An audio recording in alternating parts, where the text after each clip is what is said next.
All right, let me get down here where you can see me for a second. I've fashioned up a planing stop right here so that I can actually do some planing on this piece of wood.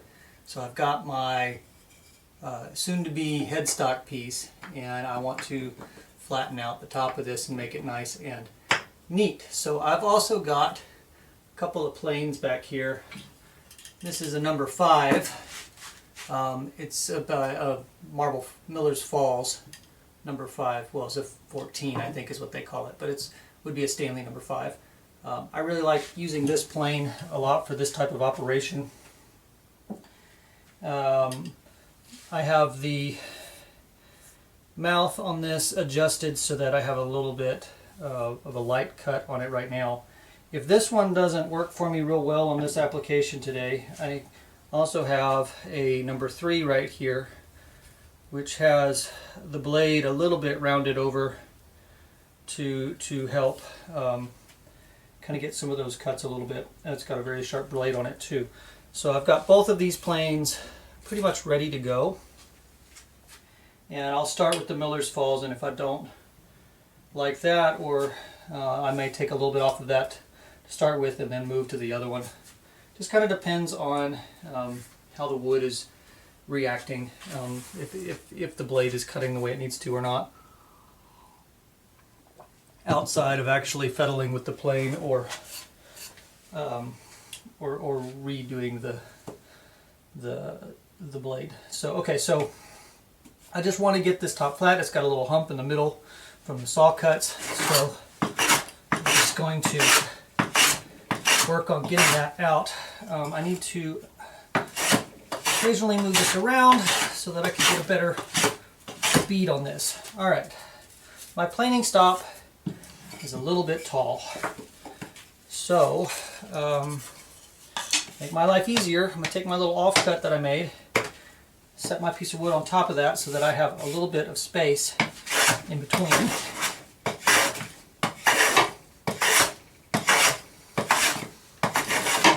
Alright, I think that's a good fair. From eyeball, it looks pretty good. But we'll take the square to it and just double check. Alright, so what I see here is that on this side where I've got it tapered, I'm a little thicker than on this side, which is okay. I can start from that. And the other thing I need to double check, remember I cut it at about 20 millimeters. So right now we're about 18.5 to 19 millimeters at the top of the headstock, and close to 19.5 down here where the glue up will happen. That will work. There's still a little bit on this edge that I need to take off.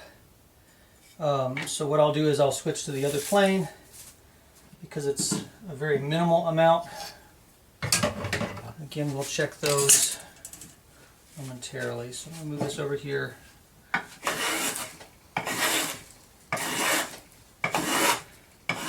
Number 3 is commonly known as a smoothing plane, so I'm going to get a much better surface off of this, but it will not keep it as flat as the other one. So I've got to be careful. There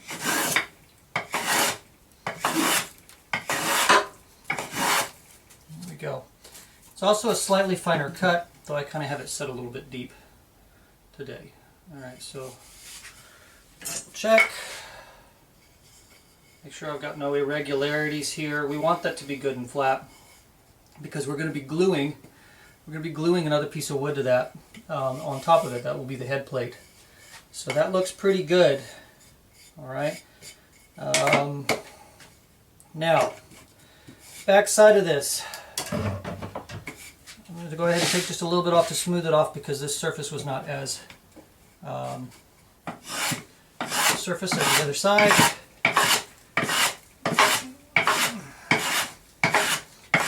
And I don't need to take a lot, I just need to take a little bit to get the surface looking nice.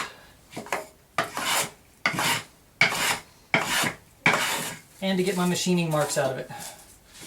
Alright, so now both surfaces, this is my surface on the back, surface on the top, nice smooth square.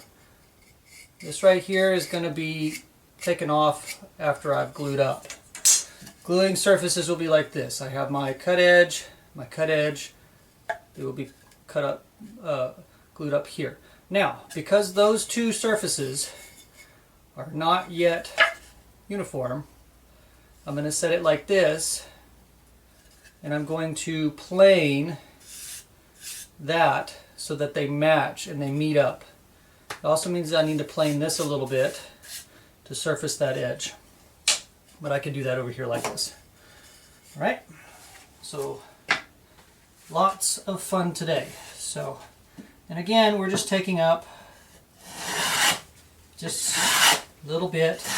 Make sure the surface is good and flat.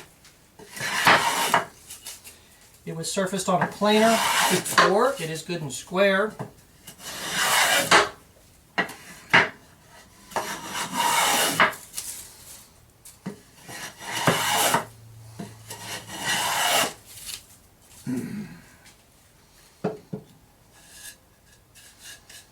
Should do nicely.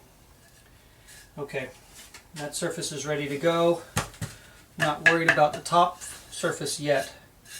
I'll worry about that a little later. But like I said, we need to do this part. So, show you my method for that. Okay, let's get this out of the way.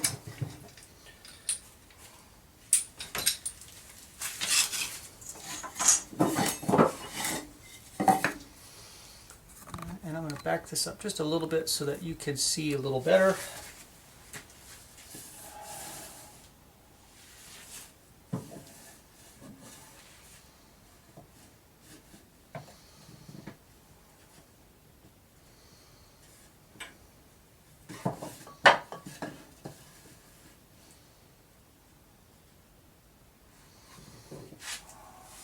Let me get a piece of wood to stick under this.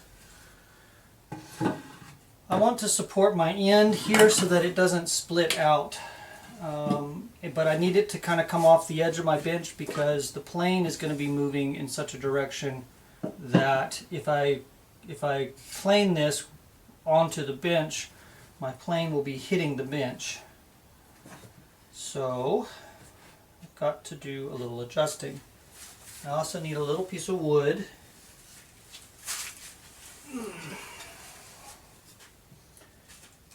So that I don't mark up this nice surface that I've just made. Alright, so notice I go ahead and get that a little bit tight. Got these lined up, they're good and straight. My line is where I need it to be. Smack that a couple of times. We're not going anywhere. I've got support underneath it. I do have a good bit to come off of here, so I'm going to go ahead and use this plane.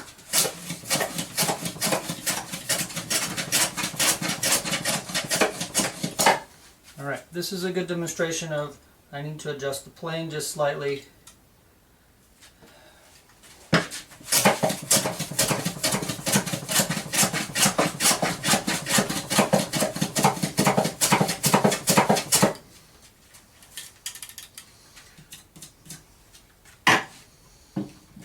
try it with this other one for a minute because I'm not getting the results that I want.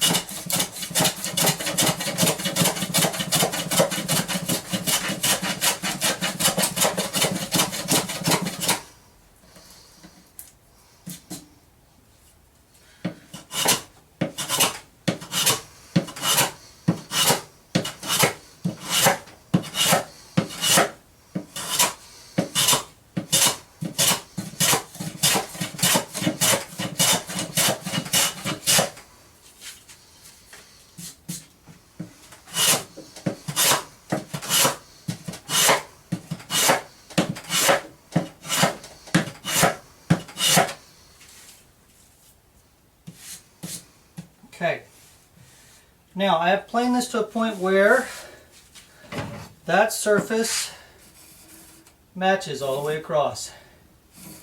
I want that to be the same. I also want my line where that begins to be pretty straight. And it is pretty straight here.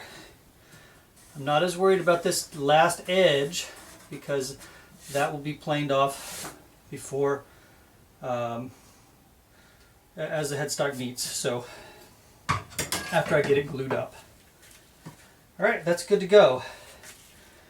Let me get this unclamped and cleaned up a little bit, sweep my floor off a little, and then we will show you the clamp up for the gluing.